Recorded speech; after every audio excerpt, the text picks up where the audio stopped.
JKB back with another episode. Today on the show, I'm doing Rainbow Six Siege. Let's not waste any time. Let's do it. Thank you to Ubisoft for sending over the review copies of the game that let me play it with other people I actually know online, opposed to the 14-year-olds who called me the White Devil.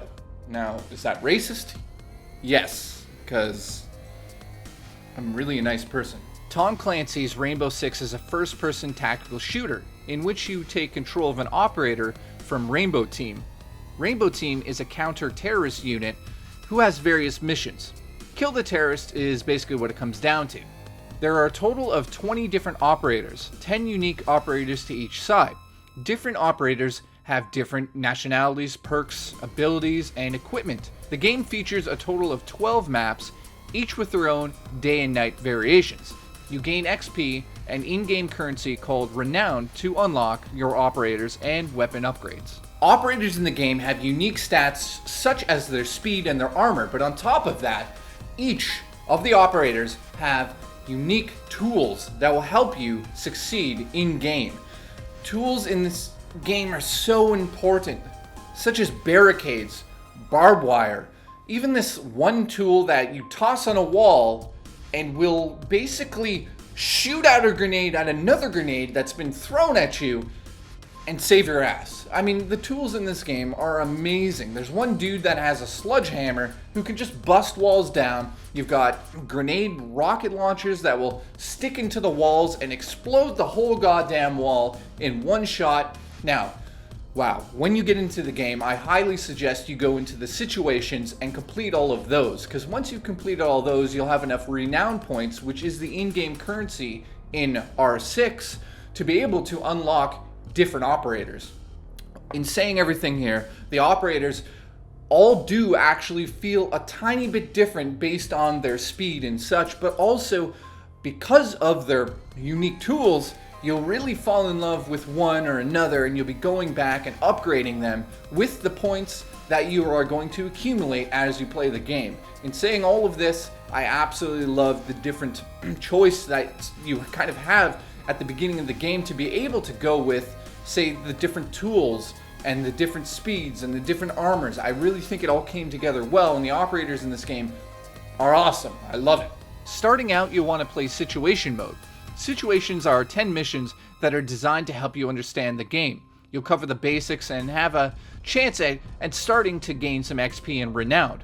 You're unable to start ranked matches online until you've hit level 20. Terrorist Hunt is my favorite mode in this game. It's simply you build a squad, you go online, or you can play lone wolf, and you have different objectives such as disarm a few different bombs, save some hostages, or just shoot all of the terrorists within this house. Now, saying that, the maps are completely varied. There are so many different options because the world is completely destructible.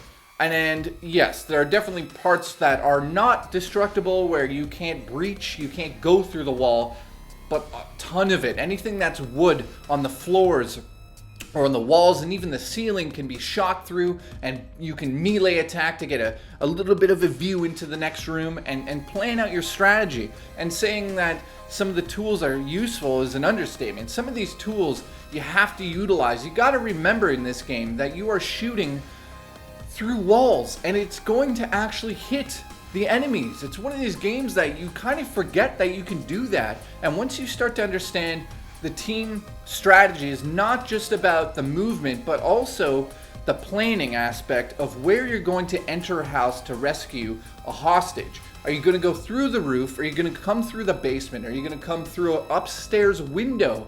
All of these options are available to you, and it keeps the game fresh and unique every time you play it. Oh my god, I'm dying. It's fun. It's a fun game. That's what I'm trying to say there. I'm dying. Gunplay feels amazing, with settings that can be tweaked to your liking. The most important part of the game is going to be the gunplay. If it doesn't feel right, if it's not smooth, this game completely would fall apart. But I'm happy to say the gunplay is so rewarding, and the customization for your controller is all there. And once you figure out exactly how you like your controller set up, it feels so nice to go into a room and just have those moments where boom, headshot, boom, headshot, boom, headshot. It's so rewarding.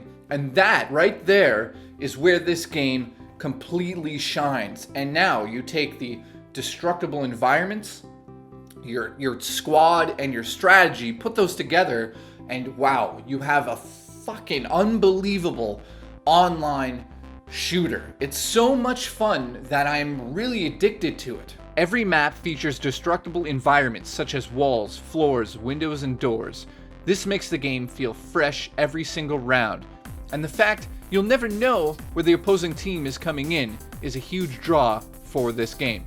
Getting to my final score, I do have some dislikes. The graphics in the game feel dated. The color is really sucked dry out of some of the levels for whatever reason. Some of the textures are hit and miss. Although, I have to say, with environments that are so large and destructible, I'm kind of impressed with that, and a lot of it you won't even realize is destructible until a bomb explodes. The second dislike I have in this game is they played Left 4 Dead and they looked at the boomer and said, how can we recreate the boomer in Rainbow Six? And they fucking did it with this annoying ass suicidal bomber that will come out of nowhere, and he's got this breathing mask so you hear him on the different levels and you're scared shitless. This game is terrifying. He will come running at you and blow himself up. It is the scariest shit I've seen in a game since Until Dawn. I don't like that. And last but not least, for the dislikes, I don't like the fact that the game is a bit grindy. Once you get into the game, you'll realize you have Renowned. This is the in-game currency that you collect as you complete missions. Once you get to a certain point, you'll realize that every time you want to unlock all of the different operators, it's going to cost you even more money. The first one is $500, the second one is $1,015, and it keeps going up.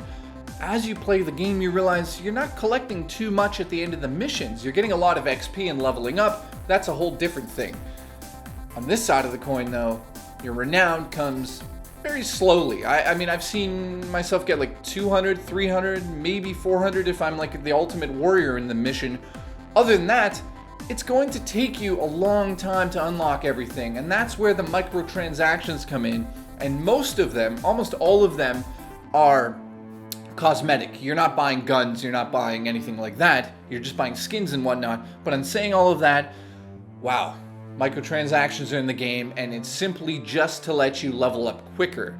Am I going to hate on that they put the option in? No, they need to make money. Listen, it's so fucking sick of DLC, and the season pass in this game, as my final dislike, is kind of expensive and you don't get too much. I'm not going to get into it. Point here is, those are my dislikes.